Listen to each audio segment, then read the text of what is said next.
Hola y bienvenido al episodio número 4 del podcast Vida Estoica, el podcast para padres empresarios que han decidido transitar la vida por el camino de la excelencia. Hoy vamos a ir con algunas lecciones de disciplina del libro La disciplina marcará tu destino de Ryan Holiday, siendo la disciplina una de las 4 virtudes estoicas.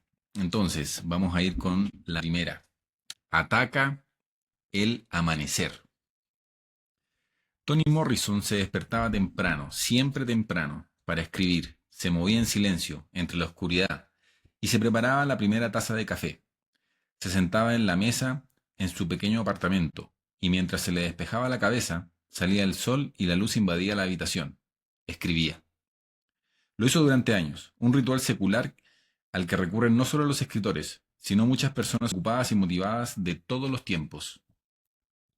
Todos los escritores desarrollan formas de acercarse a ese lugar en que esperan hacer el contacto, reflexionaría tiempo después, donde se convierten en el conducto o donde se introducen en este misterioso proceso.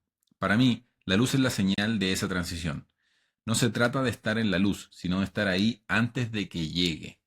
De alguna manera, me activa. Pero claro, era tan práctico como espiritual, porque al principio de su carrera, Morrison también era una madre divorciada que trabajaba y se ocupaba de sus 2 hijos pequeños. Tenía un empleo a tiempo completo como editora de Random House. Dedicaba a sus hijos el resto del día y al llegar a la noche estaba agotada, demasiado cansada para pensar. A primera hora de la mañana, entre el final de la oscuridad y el inicio del alba, antes de que sus hijos dijeran mamá, antes de que la pila de manuscritos del trabajo reclamara su atención, antes de ir a la oficina, antes de las llamadas por teléfono, antes de que las facturas las reclamaran, antes de tener que fregar los platos, podía ser escritora. A esa hora temprana era libre. A esa hora temprana se sentía segura de sí misma, lúcida y llena de energía. A esa hora temprana las obligaciones de la vida existían solo en teoría, no de hecho. Lo único que importaba, lo único que estaba ahí era la historia, la inspiración y el arte.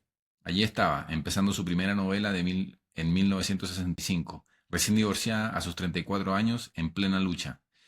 Era una de las pocas mujeres negras en una industria tremendamente blanca y masculina, pero para ella era el no va más.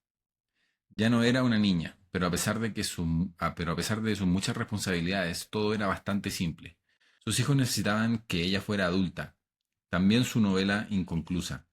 Despierta, sal al mundo, estate presente, da todo lo que tienes. Y eso hizo, incluso después de que en 1970 se publicara Ojos Azules, con excelentes críticas, siguieron 10 novelas más, 9 obras de no ficción, 5 libros para niños, 2 horas de teatro y cuentos. Y ganó un National Book Award, un premio Nobel y la Medalla Presidencial de la Libertad. Pero, a pesar de los aplausos, debió sentirse muy orgullosa de haberlo logrado al tiempo que era una gran madre trabajadora. Despertarse temprano no es divertido, por supuesto. Incluso a las personas que durante toda una vida han cosechado las ventajas de madrugar les cuesta. ¿Crees que no eres una persona madrugadora? Nadie lo es, pero al menos por la mañana somos libres. Hemingway contaba que madrugaba porque temprano nadie molesta y hace fresco o frío, y te pones a trabajar y entras en calor a medida que escribes. Morrison descubrió que tenía más seguridad en sí misma por la mañana, antes de que el día le pasara factura, cuando tenía la mente fresca. Como la mayoría de nosotros, se dio cuenta de que no era muy brillante, ni muy ingeniosa, ni muy creativa tras la puesta del sol. ¿Quién puede serlo después de un día de conversaciones banales, frustraciones, errores y agotamiento? No se trata solo de ser inteligente. Los directores generales van temprano al gimnasio por una razón. En ese momento todavía tienen la fuerza de voluntad. Leemos y pensamos por la mañana por una razón. Sabemos que es posible que después no tengamos tiempo.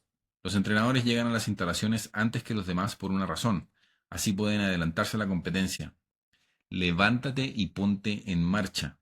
Mientras estés fresco, mientras puedas, aprovecha esa hora antes del amanecer.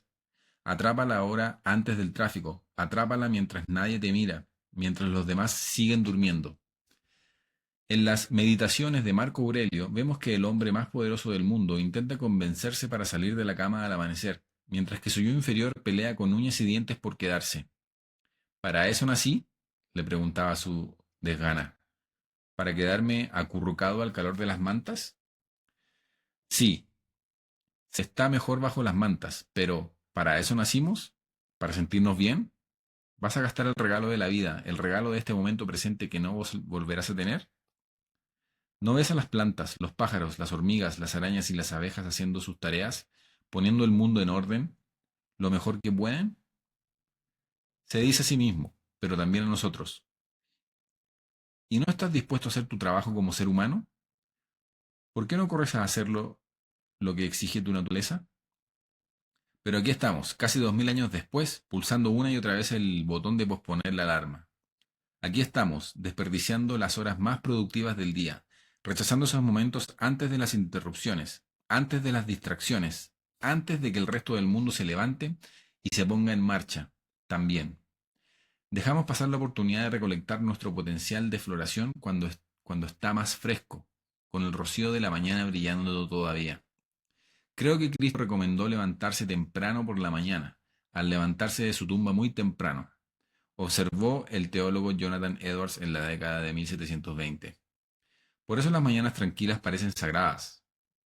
Quizás accedemos a las tradiciones de nuestros antepasados, que también se levantaban temprano para rezar, cultivar la tierra, ir a buscar agua al río o al pozo para viajar por el desierto antes de que el sol calentara demasiado. Cuando te cueste levantarte, cuando te resulte duro, recuerda de dónde vienes. Recuerda la tradición y recuerda lo que está en juego. Piensa como Morrison, que recordaba a su abuela, que había tenido más hijos y una vida aún más dura que ella. Piensa en Morrison, que sin duda no la tuvo fácil, y aún así se levantaba temprano. Piensa en la suerte que tienes. Alégrate de estar despierto, porque es mejor que la alternativa a la que todos llegaremos algún día. Siente la alegría de tener la posibilidad de hacer lo que te encanta. Valora el tiempo, pero sobre todo, utilízalo. Esa es la primera lección. Y ahora vamos a ir con otra lección más. Y dice así: la vida extenuante es la mejor. El rey Jorge IV era un famoso glutón. Su desayuno consistía en 2 palomas, 3 bistecs, una botella de vino casi entera y una copa de brandy. Con el tiempo engordó tanto que ya no podía dormir acostado porque el peso de su pecho lo habría asfixiado. Le costaba firmar documentos y al final pidió a sus asistentes que le hicieran un sello para ahorrarse este esfuerzo mínimo. Aún así, se las arregló para engendrar varios hijos legítimos y en general descuidó el trabajo de reinar. El rey Jorge parecía creerse al margen de las normas que rigen la salud y la humanidad. Creía que su cuerpo podría soportar y soportaría el abuso ilimitado sin consecuencias. De hecho, cuando años de malos hábitos y letargo le pasaron por fin factura, a las 3:30 de la mañana, un día de verano en 1830, sus últimas palabras fueron: Dios mío, ¿qué es esto? Entonces se dio cuenta de lo que era. Hijo mío, dijo al tiempo que lo cogía la mano a un paje, es la muerte. Fue casi como si le sorprendiera descubrir que era mortal, y que haber tratado su cuerpo como un cubo de basura durante 4 décadas tenía consecuencias. ¿Alguien se ha bebido o se ha comido alguna vez su camino hacia la felicidad? No. ¿Una tumba temprana? ¿Tristeza? ¿Arrepentimiento? Seguro que sí. Échale un vistazo a la dieta de Babe Ruth cuando jugaba con Lou Gehrig. Su desayuno consistía en una pinta de whisky con ginger ale, un bistec, 4 huevos, patatas fritas y una taza de café. Para merendar, 4 perritos calientes, cada uno regado con una botella de Coca-Cola. Cenaba temprano y después volvía a cenar. En ambas ocasiones lo mismo: 2 chuletones, 2 cogollos de lechuga aderezados con queso azul, 2 platos de patatas fritas y 2 tartas de manzana. Ah, y entre las 2 cenas se comía otros 4 perritos calientes y se bebía otras 4 botellas de Coca-Cola. Quizá baste decir que una vez a Ruth lo llevaron a urgencias por beber demasiados refrescos y comer demasiados perritos calientes. Era divertido mientras engullía, pero el regusto que dejaba era amargo. Oye, Lu, le dijo una vez Babe a Jerick, no seas bobo, mantente en forma, no te ablandes. Cometí muchos errores por el camino. No comía bien ni vivía bien. Tuve que pagar por todos esos errores. No quiero que te pase lo mismo. Así que las hazañas de Babe Ruth como deportista, por inspiradoras que sean, conllevan una matiz de tristeza. ¿Qué habría conseguido si hubieran sido más disciplinados? ¿Qué grandeza dejó en el cajón? Porque sí, incluso los grandes podrían haber sido mayores. El placer del exceso siempre es fugaz. Por eso la autodisciplina no es rechazar el placer, sino una forma de aceptarlo. Cuidar del cuerpo, moderar los deseos, trabajar duro, hacer ejercicio y presionarse no son castigos, solo es trabajo cuya recompensa es el placer. Comparemos al rey Jorge con otro jefe de Estado, el presidente Teodoro Roosevelt. Si alguien tenía una excusa para llevar una vida sedentaria, ese era Teddy. Nació débil y vulnerable. Sus intereses eran académicos. Lo único peor que sus ojos miopes eran sus pulmones, que parecían revelarse de cualquier situación estresante. No me riñas, le dijo una vez a su padre, o me dará asma. Y muchas noches le daba. Ataques paralizantes y aterradores que estuvieron a punto de matarlo. Pero gracias al paciente estímulo de su padre, Teddy empezó a hacer ejercicio.